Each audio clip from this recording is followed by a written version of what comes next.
Star date, I don't know. What is today? August, hold on, let me look. 24th, 2022. 24 hours. Almost 24 days soon since I've been in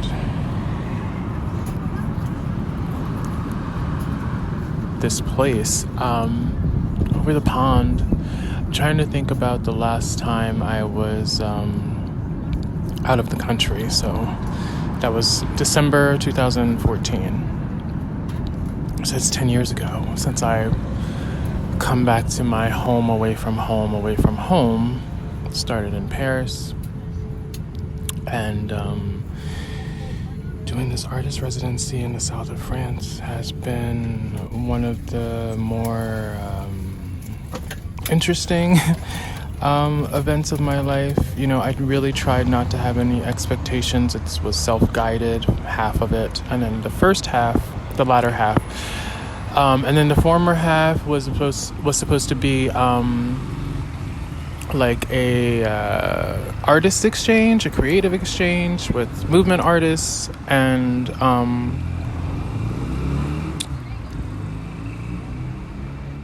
what had happened was I ended up being the only, black queer person, which is pretty common in a lot of the spaces in which I travel, trying to, diversify spaces, infiltrate them, see what's going on, and kind of,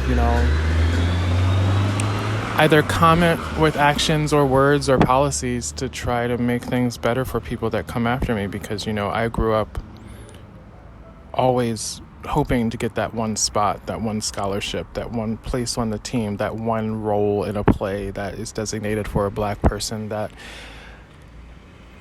one spot. And then when it shows itself, you feel raw and exposed and special, but also alienated, othered, marginalized, stupefied. I remember my freshman year of college, we were reading the autobiography of Malcolm X. I loved my English lit teacher. She was a feminist, self-proclaimed, and at that time, we didn't know how powerful yet deadly white feminism was. Or at least it wasn't, out in the open as something that, people acknowledged as a real thing. And I looked up to her primarily because she used a red pen. And, the people that use a red pen are very advantageous about, making people feel really bad about their mistakes and just being very bold about corrections. And I loved her for that because I wanted to be a good writer. And I will always think of her as the person who told me that my writing was superfluous. You can't get a better compliment about your writing than that. I'm sorry to say that, She also used the word convoluted. So that kind of became my brand a little bit later, kind of how I'm talking into this machine instead of writing this down. I don't know. I don't usually do this, but here we are. I'm a little bit numb.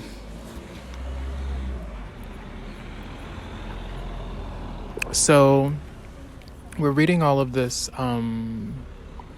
intense literature, and mostly actually nonfiction. Actually, I don't know if it was a literature class. It was just my English class freshman year. And we read a lot of nonfiction. And one of them was Schoolgirls by Julia Alvarez. I'm not going to say her name like that's not my culture. I'm not going to try to appropriate it. But Julia Alvarez.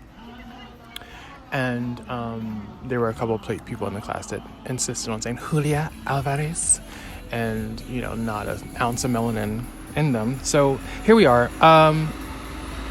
That book changed my life because, it exposed how much bias there is in the education system to uplift, propel, and support and advance men, just in general, men or boys in middle school, and that was the focus of the book. It was all these case studies of these girls who went to different types of schools, mostly of a Latina influence. I'm not going to say Latinx. Don't even, we're not going there.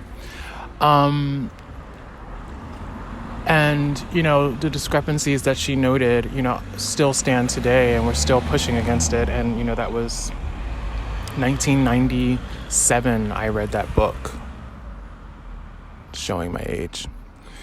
So here we are. The autobiography of Malcolm X, there was a lot of rubbernecking, a lot of turning around, looking at me, making sure that they knew that I was in the room, and I knew that they were in the room, but nothing was said directly to me. But, you know, action speaks louder than words. I don't know what they were thinking. I don't know if it was sympathy or white guilt, or I know it wasn't empathy. But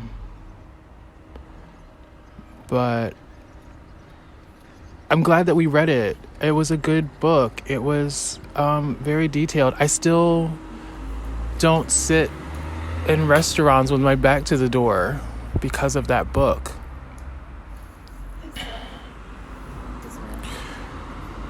My back. I want to turn my back on this process that people keep insisting that shouldn't be a real thing.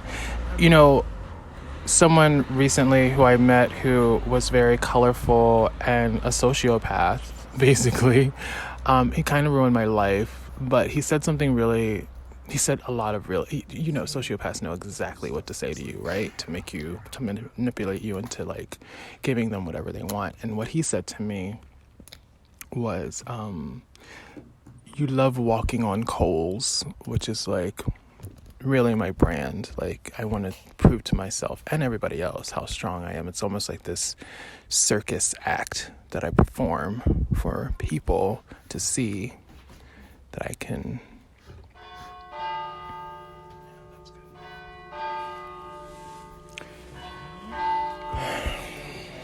That I can resist tremendous amounts of pain gracefully, and that I'm a little bit of a daredevil, you know? I'm a little adventurous. I'm a little mysterious. I'm a little, why would you even do that? So he said that to me, and it rang true, and I got reminded of so many things I should and shouldn't do. And here we are in 2022. And